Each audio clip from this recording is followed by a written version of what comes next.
매주 월요일 세계 다양한 소식들을 짚어보는 하이킥 세계만사 코너입니다. 오늘은 일리아 벨리아코프 수원대 교수 나와 계십니다. 어서 오십시오. 네, 안녕하십니까. 오랜만에 뵙습니다. 네. 자, 일리아 씨 보시면 항상 우크라이나 전쟁이 가장 그래도 제일 이슈일 수밖에 없는데요. 그렇죠.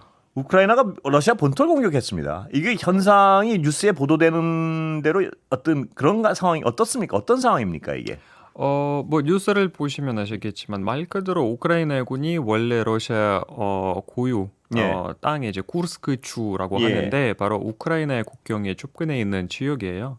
그래서 그쪽으로 이제 들어가서 지금은 뭐 평가에 따라 좀 다르지만 800제곱킬로미터부터 예. 1200제곱킬로미터 간제 그 사이에 예. 땅을 차지하고 있는 걸로 한 나와 400km 제곱킬로미터. 그러니까 800에서 1200에 사이에 있는. 그러니까 평가가 다르기 때문에 그러니까 800 최소 800이고 최소 800 최대 네. 1200km요. 최소 1200인데 예. 아직은 누구나 다 모릅니다. 왜냐하면 러시아 쪽에서는 거의 모든 보도가 막혀 있어서 예. 정확하게 제대로 보도를 안 하기 때문에 뭐 우크라이나 쪽에서는 당연히 좀 이렇게 미화해서 예. 좀 더 많이 사실은 실제보다 더 많이 보도할 수 있어서 그럼에도 불구하고 최소 800제곱킬로미터는 최소 장악을 했네요. 거의 쿠르스크 주의 30% 정도를 지금 차지하고 보시면 됩니다. 그러면 이 군사적으로도 굉장한 일인가요? 아니면 뭐 어떻게 해석을 해야 되나요? 이 군사적인 우크라이나의 일시적 승리까지는 알겠는데 의미는 어떤가요? 이게 굉장한 일인가요? 아니면 그럴 수 있는 일인가요? 지금 전쟁 상황에서. 이거는 어떻게 보면 예. 굉장한 일이라고 판단할 수 예. 있죠. 그러니까 군사적으로 봤을 때는 의미가 없어 보일 수도 있지만 예. 근데 애초부터 우크라이나 쪽에서는 이제 군사적인 의미보다 정치적인 의미로 생각했던 예. 것 같습니다. 왜냐하면 지금은 일단 나중에 지금은 그런 얘기가 안 나오지만 나중에 있을 평화 협상에 예. 이제 제대로 할 수 있는 그런 거고요.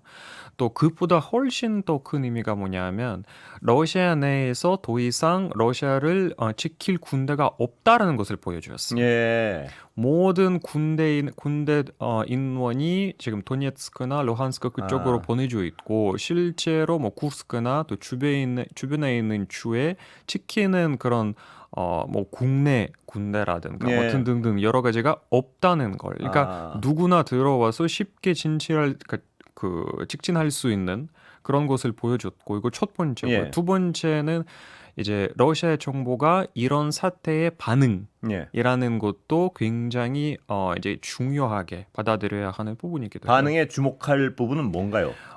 반응이 없다는 거. 그건 어떻게 해석해야 되죠? 일단은 푸틴은 항상 지금 24년째죠. 24년의 정권을 이제 잡으면서 뭔가의 러시아에서 큰 사건이나 사고가 터지잖아요. 예. 그럼 푸틴은 일단 잠수를 해요. 침묵 모드로 들어가는군요. 항상 예. 그래왔고 지금도 그런데 아무런 보도가 안 나오고 있고 아무런 위에서 지시가 안 내려지고 있고 그러니까 다들 그냥 지켜보는 거예요. 예. 그래서 그게 실제로 그러니까 여러모로 중요한 신호를 보내고 있죠. 그러니까 러시아 내에서도 이 스트럭처가 구조가 어떻게 예. 되어 있는지 실제로 만약에 이보다 훨씬 더 큰 사건이 터지면 러시아 정부가 어떤 식으로 반응할지에 대한 그런 예측 예. 그런 면에서 굉장히 중요한 신호를 우리에게 보내죠. 그 신호를 좀 해석해 주시겠습니까? 일리아 씨가. 예. 지금 침묵 모드에 들어간 이 그러니까 신호를. 지금은 거의 3주가 지났잖아요. 그러니까 제일 크게 거의 모든 전문가들이 얘기를 예. 푸틴이 만약에 여태까지 했던 것은 거의 대부분 거짓말이었다. 예. 만약에 우크라이나를 이기려면 다시 한번 제2차의 동원령이 필요하다. 예. 근데 그게 러시아 내부적인 상황으로 봤을 때는 굉장히 이제 어렵다. 바람직하지 못한 예. 그런 부분이기 왜냐하면 때문에 본토를 지킬 군대도 없는데 그 얘기가 되는 거죠? 그렇죠. 예. 예, 그래서 여러모로 또 이제 그 우크라이나의 군대가 들어갔는데 거기는 현지인들이 있지 않습니까? 근데 그 현지인들은 탈피시킨 지키는 정책이라든가 예. 하나도 없고 사람들이 알아서 탈피하는 사람도 있고 남아있는 사람도 있고 거기 그 사람들에 대해서 사실상은 모든 방치돼 있다 이 말씀이시군요. 그렇죠. 그 이 사람에 대한 모든 대우는 우크라이나군이 지금 책임하고 있어요. 예. 그거는 어떤 통치력의 한계를 보여줬다 이렇게 해석되는 건가요? 그렇죠. 예. 예. 그러니까 우크라이나 쪽에서는 그것도 보여주고 싶었어요. 예. 러시아 사람들에게 이 정쟁이 우크라이나 땅이 아닌 러시아 땅에서 이루어질 수 있다라는 것을 보여주고 싶었던 것 같아요. 우크라이나 예. 쪽에서. 그런데요, 이 지금 다른 기사 보면요, 지금 보시겠지만 영국 언론은요, 뭐 일부지만 텔레그라프인데 네. 서방 군사 전문가들은 우크라이나 이 전명이 전술적 승리일지 몰라도 전략적 패배로 연결될 수 있다 이렇게도 해석하는데 이 부분에 대해서 어떻게 보십니까? 저는 반대라고 생각합니다. 그래요? 예. 전술적으로 패배라고 할 수는 있지만 예. 이제 전략적으로는 저는 이겼다고 얘기를 합니다. 어디가요? 그러니까 왜냐하면 아까 말씀드린 대로 그러니까 우크라이나가요. 우크라이나가 예. 그러니까 우크라이나가 이런 제일 큰 거는 평화 협상 카드죠. 그러니까 이건- 우크라이나로서도 전략적 승리일 수도 있다 이 말씀이신가요? 그렇죠. 당연하죠. 예, 그러니까 왜냐하면 러시아 내부적인 뭐 텔레그램 채널이나 언론을 보면 예. 예전에 거의 대부분 90% 이상의 내용은 우크라이나에 대한 내용이었다면 예. 지금은 90% 이상의 내용은 쿠르스크에 대한 이야기예요. 예. 그래서 여론 자체가 바뀐 게 우크라이나의 전략적인 승리고 예. 또 러시아 사람들이 이제 갑자기 정쟁이 우크라이나에서 러시아로 옮겼다는 거에 대해서 본토로 올마붙을 수 있다 전쟁이. 그렇죠. 거기에 대한 러시아인들의 불안감 뭐 이런. 그렇죠. 당연하죠. 우크라이나 입장에서 측면에서 봤을 때는 굉장한 승리라고 볼 수 있죠. 그렇게 보시는군요. 그런데 그 아까 서방 언론의 보도의 어떤 초점 중에 하나는 지금 거길 점령한 건 단순한 전술적 승리일 수 있지만 그 지역에 안 그래도 지금 그 규모로서 딸리고 있는 우크라이나 무기들을 거기에 집중 배치했을 때 본토 전쟁에서 혹시 밀려버릴 수 있다 이 주장인 것 같은데요. 그런 주장은 어떻게 벌어질지 우리가 아직은 모르겠는데 시간이 얼마 안 지나서 그래요. 그러니까 실제로 지금 도네츠크 쪽에서는 러시아 군들이 실제로 앞으로 나아가는 건 맞는데 근데 그렇다고 해서 뭔가에 다르게 크게 직진하거나 아니면 큰 땅을 차지할 수 있는 그런 보장 하나도 없어요. 그래서 우크라이나가 이런 쿠르스크의 공습에 뭐 최고의 무기라든가 뭐 많은 사람들을 썼다는 게 이거는 실패인지 승리인지 아직은 시간 두고 봐야 하는 그런 부분이기도 해요. 아직은 분명한 판단을 하긴 이르군요. 이게 어떤 의미를 갖는지에 대해서. 네, 아직은. 그렇다면 지금 러시아 국내에서는 아까도 말씀하셨지만 뭐 또 매번 강조하고 계시지만 언론은 완전히 장악돼 있고, 그러니까 러시아 국민들은 이 소식 자체를 못 접하고 있는 거 아닙니까? 이 점령당했다는. 네, 맞아요. 그렇다면 러시아 국민들의 동요는 없다고 봐야 되는 건가요? 그러니까 이게 대부분 러시아 사람들이 그러니까 접견에 있는 지역의 주민들은 당연히 알겠지만 뭔가 멀리 있는 실제로 이런 전쟁이 일어나는 멀리 있는 지방에서 러시아 사람들은 크게 신경 안 쓰는 부분도 있지만 보도가 잘 안 돼서 그러니까 심지어 푸틴이 딱 2번 이거에 대해서 얘기를 했는데 언론에 나와서 어떤 말을 썼냐면 상황이라고 얘기했어요. 뭐 우크라이나 공습, 공격 뭐 이런 게 아니라 뭐 쿠르스크에서 벌어진 상황. 그러니까 쿠르스크 상황. 쿠르스크 상황. 그러니까 최대한 적게 얘기를 하고 마치 아무것도 아닌 것처럼 심지어 보란 듯이 해외 순반을 나갔어요. 푸틴이. 그러니까 아무렇지도 않은 것. 뭐 이럴 수도 있다. 이 정도. 뭐 이 정도야 뭐. 약간 이런 식으로 뭐 아제르바이잔도 갔다 오고 뭐 누구랑 만나고 막 이런 얘기를 하니까 러시아 사람들이 접견 지방에 없는 사람들은 뭐 아무렇지도 않은구나라는 그런 생각을 심어준 거죠. 지금 친인척 분들이 러시아에 계시죠? 네, 블라디보스톡에 부모님들이 계시죠. 블라디보스톡이에요. 거기서는 이런 소식을 혹시 이렇게 뭐 통화하시고 하면 거의 없어요. 거의 전달이 안 돼요. 그래요. 그럼 거기 SNS는 통제되지 못하고 중국처럼 완전히 막지 못하고 있잖아요. 러시아는. 거의 90% 이상 막아요? 러시아도? 막아요. 네. 막기도 하고 또 기성세대 같은 경우는 그러니까 한국은 굉장히 기성세대도 SNS나 인터넷을 굉장히 많이 쓰는 그렇죠. 거예요. 러시아를 그렇게 보시면 안 돼요. 기성세대는 스마트폰을 거의 안 써요. 그 인프라의 문제입니까? 아니면 어떤 기질의 문제입니까? 복잡한 문제예요. 그러니까 다 기성세대는 안 쓰는 부분도 있고 실제로 써도 어떤 거에 믿는지 안 믿는지도 부분도 있고 뭐 막는 정부 차원에서 이거 막는 부분도 있고 여러 가지예요. 예. 그 저번에 일리아 씨 말씀하셨던 게 기억나는데 러시아는 역사적으로 언제든 위로부터의 어떤 혁명은 있었지만 아래로부터의 혁명은 없었다.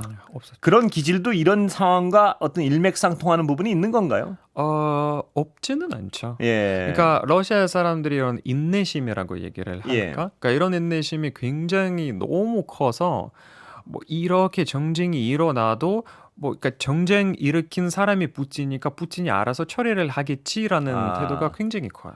기다리는군요, 그러니까. 그대로는 거냐 그냥. 국민들이- 버티는 거죠. 국민들이 능동적으로 뭘 어떤 그 지도부를 압박해서 해결하려는 어떤 노력 자체는 별로 없는 거군요. 어느 그거는 순간에. 러시아의 사회 정치 문화가 아니고 이거는 민주주의 사회에서 그러니까 내가 내 의지대로 권력을 뽑았다면 예. 이 권력에서부터 내가 뭔가 직음을 질 수 있는 그런 게 있는데 러시아는 그렇지 않기 때문에 러시아 사람들이 일단 기본적으로 권력과 나를 굉장히 선을 긋고 보고 있어요. 예.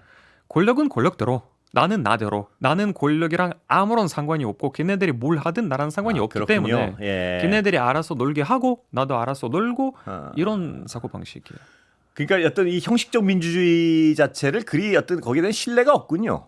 지금은 아예 버린 거죠. 그래도 아예 버린 상황이라고요. 2000년대 그러니까 푸틴이 처음 첫 임기 때랑 두 번째 임기 때는 그래도 뭔가 민주주의에 모방하는 그런 예. 시도가 많았는데 지금은 아예 버린 거죠. 아예 민주주의라는 표현 자체가 욕이 돼버렸어요 러시아에서. 그렇습니까?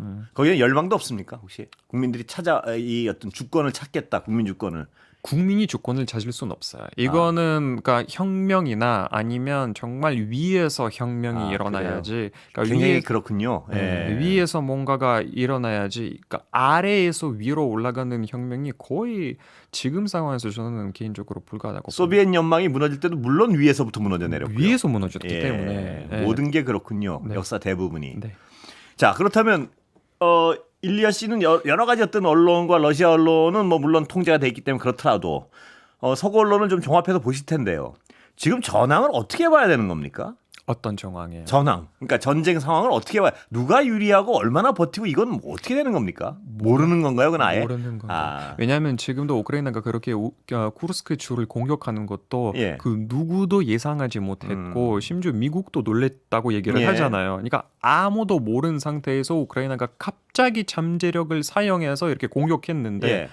누가 알아요? 우크라이나가 또 앞으로 어떤 일을 벌어질 건지. 그래서 모르는 상황이니까 말 그대로 전쟁 때는 우리가 예측을 할 수가 없어요. 내부 군사 관계자 외에는 알 수가 없는 상황이군요. 언론 가지고는 지금. 네. 그러니까 푸틴도 2022년에 2월 공격하기 전에 이 공격 사실에 대해서 아는 사람들이 없다라고 얘기를 하잖아요. 그러니까 예. 푸틴과 그 주변에 몇 명, 심지어 국방부 장관도 몰랐다고 얘기를 하고 있어요.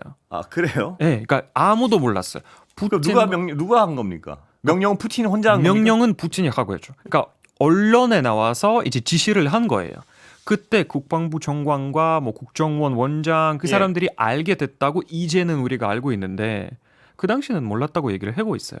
푸틴이 알아서 결정하고 알아서 지시를 낸 거예요. 그 직접 하는 것도 아니고 언론에다 했다고요? 그래서 이해할 수가 없는 상황인데요. 그거는 전형적인 독재 국가죠.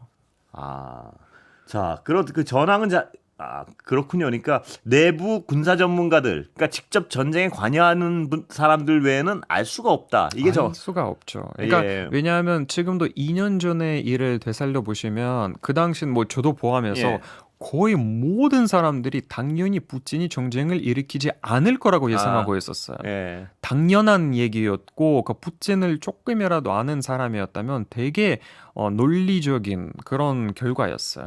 그래요? 근데 이런 게 푸틴이 자기가 알아서 머릿속에서는 이제 결정을 하고 지시를 했기 때문에 모두 심지어 러시아 국방부 장관을 포함해서 다 놀랬고 그래요? 예상하지 않았던 그런 거라고 이제는 이제서야 우리가 알고 있죠. 그러니까 이 국가 시스템이 돌아가는 어떤 이 구동 방식이 달라서 쉽게 이해가 안 되는 부분이 좀 있습니다 보면. 없죠. 이거는 그러니까 민주주의를 기본으로 하는 대한민국과 같은 나라와 달리 아예 일의 처리 방식이나 그 일들이 돌아가는 그런 모습들이 그 원리 자체가 다르기 때문에 예. 설명하기가 참 좀 복잡하죠. 예. 다른 문제는 다음에 한번 여쭤보겠습니다. 그런데 그 시간이 얼마 안 남았어요. 네. 미국 대선은 전망은 어떻게 하십니까? 여러 언론을 좀 종합적으로 국제 뉴스를 많이 보실 텐데 어떻게 보세요 지금은? 평등해졌어요. 예. 지금은 50대 50. 네, 지금 50대 50으로 그래도 해리스가 약간은 앞지르는 거 아닌가요 지금? 아직은 모르겠어요. 예. 아직은 그러니까 지금은 그래 보이는 거 사실이지만 예. 아직은 모릅니다. 미국 커다란 예측가, 유명한 예측가는 해리스를 점친다는 그 기사 봤습니다만. 뭐 2016년에 다 힐러리가 이길 거라고 얘기를 했으니까 뭐 예. 개인적으로 어떻게 보십니까? 개인적으로 이건 무조건 뭐 어떤 주관적 추측의 영역이지만. 그러니까 예. 저는 만약에 지금 트렌드대로라면 해리스가 이길 거고 예. 근데 11월까지는 아직은 시간이 많이 남았으니까 아직은 모른다. 저는 개인적으로 이렇게 봅니다. 예. 역사의 아이러니지만요. 그 누구죠? 트럼프 후보가 이 기에 맞았을 땐 게임은 끝났다고 봤습니다. 그런데 그 사건이 지금 보면 오히려 오히려 기억하는 사람도 없죠 지금. 상황을 왜냐하면 그대로 쭉 갔으면 바이든이 사퇴를 안 했을 것이라는 전망도 많았고요. 맞아요. 그러면 트럼프는 100% 이겼다고 생각을 할 수도 있었는데 맞아요. 그 총 맞은 사건 이후로 완전히 이제 100% 트럼프가 이겼다고 하니까 후보가 바뀌어 버렸단 말입니다. 뭐 여러 가지가 있죠. 그 또 해리스가 부통령을 되게 잘 현명하게 뽑은 것 같아요. 예. 미국 내에서는 지금 팀 월즈에 대한 그런 열정 예. 많이 부르는 것 같아서 되게 현명한 선택인 것 같습니다. 아 그렇게 보십니까? 예. 근데 뭐 정책이 별로 없는 것 같다는 뭐 비판도 있더라고요. 그건 예. 그거야 뭐. 예. 뭐 민주당 지지하는 사람들은 민주당이 어쨌든 어떤 정책을 벌어질 것이 다 예상이 가기 때문에 예. 굳이 이 정책을 발표 안 해도 그렇게 그냥- 보십니까? 그러니까 우리가 지금은 그러니까 예전에 어떨지는 모르겠지만 지금은 우리가 온 시점은 우리가 세력을 지지하는 거지 정책을 지지하는 거 아닌 것 같습니다. 그건 그렇습니까? 저는 그렇게 봅니다. 약간의 견해 차이가 있는데 오늘 벌써 시간이 다 된 것 같습니다. 근데 여기까지 듣겠습니다. 네, 감사합니다. 알겠습니다. 네, 감사합니다. 예. 일리아 벨리아코프 수원대 교수였습니다.